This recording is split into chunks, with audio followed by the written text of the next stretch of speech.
Olá, amigos e amigas da internet, irmãos e irmãs de Deus Espírita. Sejam muito bem-vindos ao canal NEP Grupo Socorrista Emmanuel. Eu sou o Marcos, voluntário do Grupo Socorrista Emmanuel, ligado à Aliança Espírita Evangélica. Então vamos aqui dando continuidade ao nosso estudo do livro O que é o Espiritismo de Allan Kardec. Estamos aqui no final do capítulo 2, Noções Elementares de Espiritismo. Essa é a parte 8. A última parte, que iremos estudar aqui o capítulo 2. No último tópico, que iremos ver hoje, consequências do Espiritismo, para no nosso próximo vídeo darmos continuidade no capítulo 3, que vai falar sobre solução de alguns problemas pela doutrina espírita. Então aqui vamos fazer a leitura desse tópico, consequências do Espiritismo, que é o último tópico do capítulo 2. E caso for necessário, durante a leitura eu vou fazendo aqui as interrupções para fazer os comentários e esclarecimentos. Então vamos dando início aqui ao nosso estudo do item Consequências do Espiritismo. Item 100. Em face da incerteza das revelações feitas pelos Espíritos, pergunta-se: para que pode servir o estudo do Espiritismo? Olha que pergunta maravilhosa aqui de Allan Kardec. Então nessa pergunta vai vir todo o esclarecimento dele. Então para que serve o estudo do Espiritismo? Ele serve para provar materialmente a existência do mundo espiritual. O mundo espiritual, estando formado pelas almas daqueles que viveram, disso resulta a prova da existência da alma e da sua sobrevivência ao corpo. As almas que se manifestam revelam suas alegrias e seus sofrimentos segundo a maneira que empregaram a vida terrestre. Disso resulta a prova das penas e das recompensas futuras. As almas, ou espíritos, descrevendo seu estado e sua situação, corrigem as ideias falsas que se fazia sobre a vida futura, e principalmente sobre a natureza e a duração das penas. A vida futura, passando assim do estado de teoria vaga e incerta ao estado de fato consumado e positivo, disso resulta a necessidade de trabalhar o mais possível durante a vida presente, que é de curta duração, em proveito da vida futura que é indefinida. No caso, essa palavra aqui, trabalhar, não é o trabalho remunerado que a gente exerce aqui na Terra. Também é importante, mas o trabalhar aqui é no sentido moral e espiritual, porque nós fazemos o nosso planejamento reencarnatório no plano espiritual, viemos para cá no sentido de melhorarmos, de voltarmos ao plano espiritual melhor do que entramos. Então, a tendência aqui é sempre evoluir. Eu posso não querer evoluir, vou ficar estacionado. Essa é uma opção que eu posso ter. Mas o sentido aqui é que trabalhemos sempre, avançando a nossa intelectualidade, a nossa espiritualidade e principalmente a nossa moral, para que possamos ir melhorando, diminuindo nossas más tendências a cada existência, eliminando nossos vícios e diminuindo os nossos defeitos, até chegarmos à condição que não temos a necessidade de reencarnar, deixamos de ser espíritos errantes. Então vamos continuando. Suponhamos que um homem de 20 anos tenha certeza de morrer aos 25. O que fará durante esses 5 anos? Trabalhará para o futuro? Seguramente não. Ele se esforçará em gozar o mais possível e consideraria um logro se impor fadiga e privações sem objetivo. Mas se ele tivesse a certeza de viver até os 80 anos, agiria de outro modo, porque compreenderia a necessidade de sacrificar alguns instantes do repouso presente para assegurar o repouso futuro durante muitos anos. Ocorre o mesmo com aquele para quem a vida futura é uma certeza. A dúvida com relação à vida futura conduz naturalmente a tudo sacrificar aos gozos do presente. Daí a importância excessiva atribuída aos bens materiais. Como eu não tenho certeza que a vida vai continuar após a morte, então eu aproveito aqui a vida da matéria. Só dou valor aos bens materiais. A partir do momento que eu sei que tem uma continuidade da vida, após essa passagem na matéria aqui na Terra, então nós damos valor à vida futura. A importância atribuída aos bens materiais excita a cobiça, a inveja, o ciúme daquele que tem pouco contra aquele que tem muito, da cobiça ao desejo de se obter a todo custo o que possui seu vizinho. Há apenas um passo.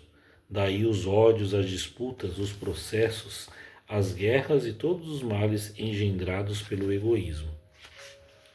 Com a dúvida sobre o futuro, o homem, oprimido nessa vida pelos desgostos e pelo infortúnio, não vê senão na morte o fim dos seus sofrimentos. Nada mais esperando, ele acha racional abreviá-los pelo suicídio. Sem esperança no futuro, é muito natural que o homem se afete, se desespere diante das decepções que experimenta. As agitações violentas que delas recebe produzem em seu cérebro um abalo, causa da maioria dos casos de loucura. Sem a vida futura, a vida presente é para o homem a coisa capital, o único objeto de suas preocupações, e a ela tudo relaciona. Por isso, quer a qualquer preço gozar, não somente dos bens materiais, mas de honrarias. Aspira a brilhar, a se elevar acima dos outros, a eclipsar seus vizinhos por seu fausto e sua posição. Daí a ambição desenfreada e a importância que dá aos títulos e a todas as futilidades da vaidade, pelas quais ele sacrificaria até sua própria honra, porque não vê nada além. Essa é a vida do materialista, né? Busca só a importância da riqueza, da luxúria, que é só aproveitar a vida material. Não vê nada mais do que além disso. Quer fazer o exibicionismo das coisas que tem. Quer buscar sempre mais as riquezas. Não se contém com a vida que ele possui. A certeza da vida futura e suas consequências muda totalmente a ordem das ideias e faz ver as coisas sob nova luz. É um véu levantado que descobre um horizonte imenso e esplêndido. Diante do infinito e da grandiosidade da vida de além-túmulo, a vida terrestre se apaga, como um segundo diante dos séculos, como o grão de areia diante da montanha. Tudo aí torna-se pequeno, mesquinho, e espanta-se da importância que se deu a coisas tão efêmeras e tão pueris. Daí, nos acontecimentos da vida, uma calma, uma tranquilidade, que já é felicidade em comparação com as balbúrdias, os tormentos que nos impomos para nos elevarmos acima dos outros. Daí também para as vicissitudes e as decepções, uma indiferença, mesmo que, tirando toda a presa ao desespero, afasta os mais numerosos casos de loucura e desvia o pensamento do suicídio. Com a certeza do futuro, o homem espera e se resigna. Com a dúvida, ele perde a paciência, porque não espera nada do presente. O exemplo daqueles que viveram prova que a soma da felicidade futura está em razão do progresso moral alcançado e do bem que se fez sobre a terra. Que a soma da infelicidade está em razão da soma dos vícios e das más ações, resultando disso em todos aqueles que estão bem convencidos dessa verdade. Uma tendência toda natural a fazer o bem e a evitar o mal. Quando a maioria dos homens estiver imbuída dessa ideia, quando professar esses princípios e praticar o bem, disso resultará que o bem se imporá sobre o mal neste mundo, que os homens não procurarão mais se prejudicarem mutuamente, que eles regularão suas instituições sociais para o bem de todos e não em proveito de alguns. Em uma palavra, compreenderão que a lei da caridade, ensinada pelo Cristo, é a fonte da felicidade, mesmo neste mundo, e basearão suas leis civis sobre a lei da caridade. Por isso que o próprio Evangelho diz: fora da caridade não haverá salvação. A constatação do mundo espiritual que nos cerca e de sua ação sobre o mundo corporal é a revelação de uma das potências da natureza e, por conseguinte, a chave de uma multidão de fenômenos incompreendidos, tanto na ordem física como na ordem moral.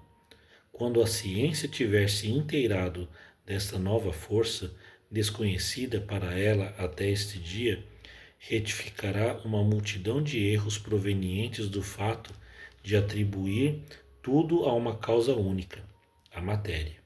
O reconhecimento dessa nova causa nos fenômenos da natureza será uma alavanca para o progresso e produzirá o efeito da descoberta de um agente todo novo. Com a ajuda da lei espírita, o horizonte da ciência se alargará, como se alargou com a ajuda da lei da gravitação.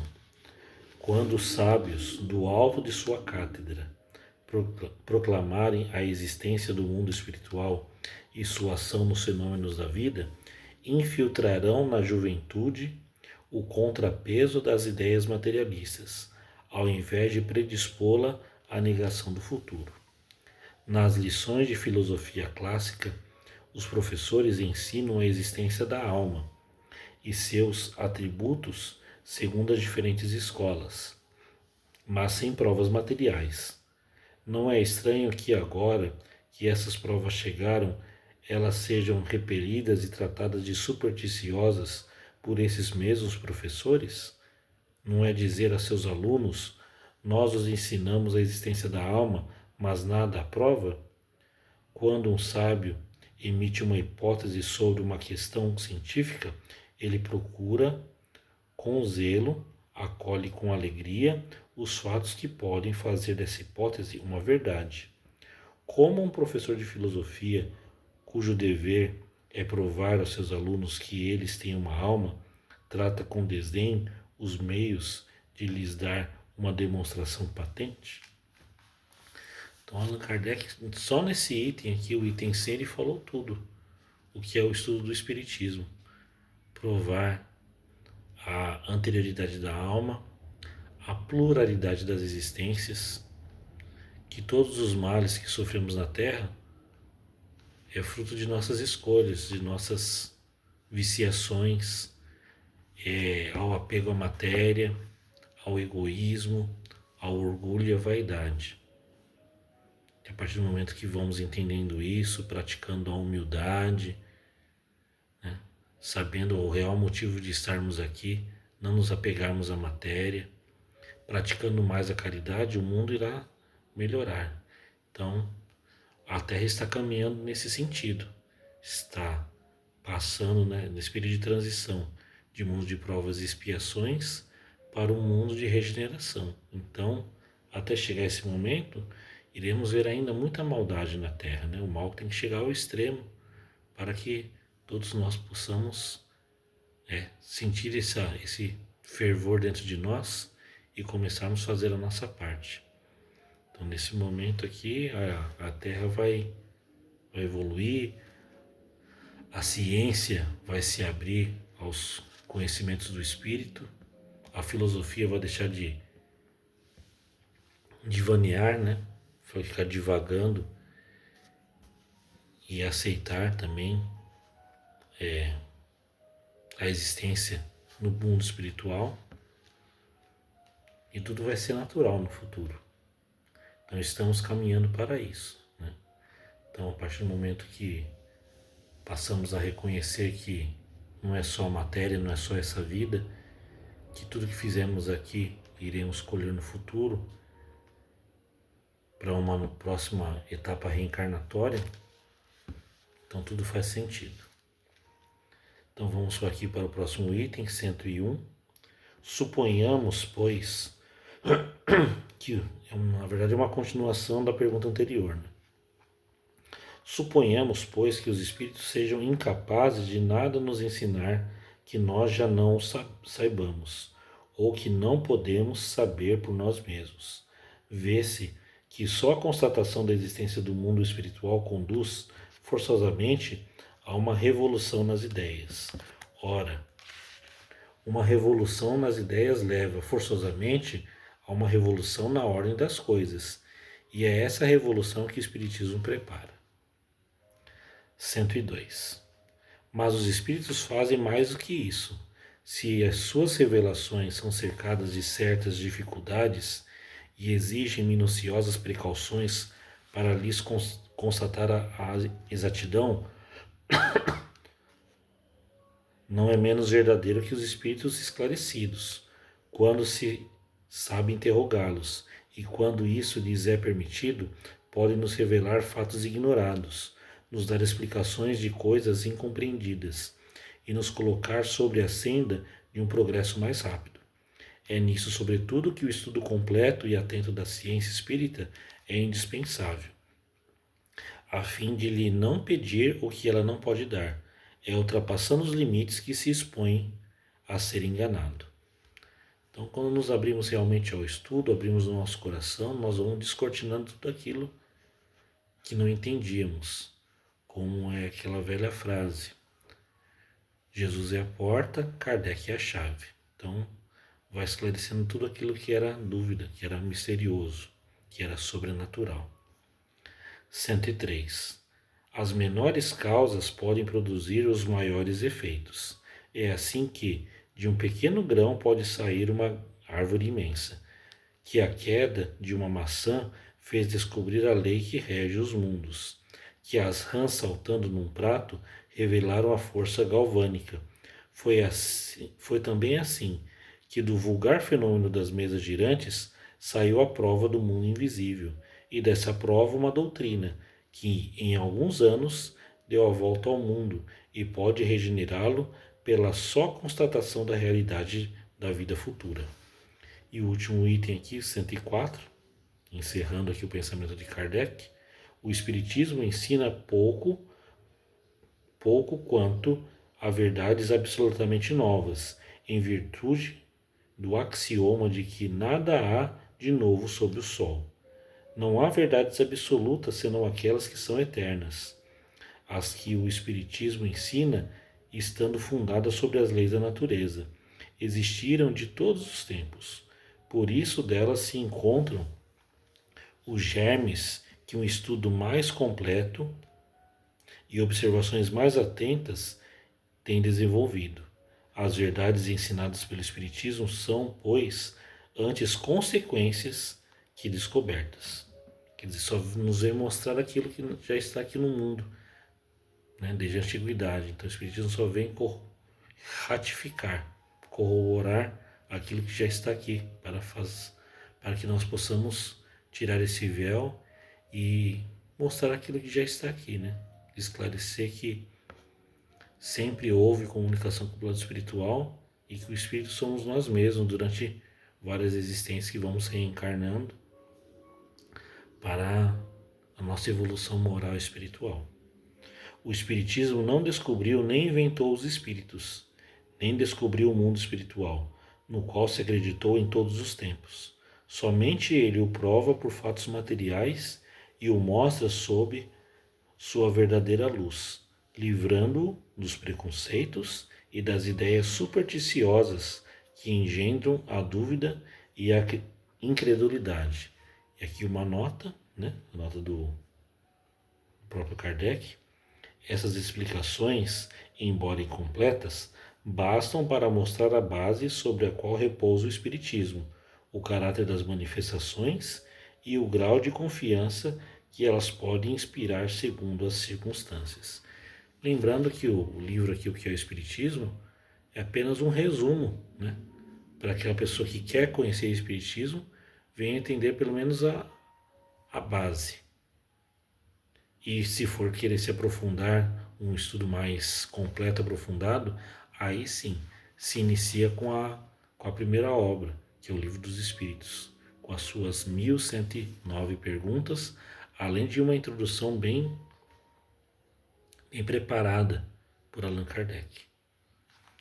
Então esse foi o nosso estudo, encerrando aqui o capítulo 2, que fala das consequências do Espiritismo. Então no nosso próximo vídeo nós iremos iniciar o capítulo 3, será a parte 1, que vai falar da solução de alguns problemas pela doutrina. Também está dividido em tópicos e em perguntas. E as perguntas dão continuidade, né, na mesma numeração. Vimos aqui a pergunta 104, a próxima é a 105. Então, no nosso próximo vídeo, nós iremos ver 2 itens contidos no capítulo 3, que vai falar sobre a pluralidade dos mundos e também vai falar da alma. Então, vamos agradecendo a Deus, nosso Pai, a Jesus, nosso Mestre, por mais esse estudo do livro O que é o Espiritismo de Allan Kardec. Se for da vontade do Pai, que possamos estar reunidos no próximo vídeo para nos aprofundarmos nessa obra maravilhosa. Que assim seja, graças a Deus e graças a Jesus.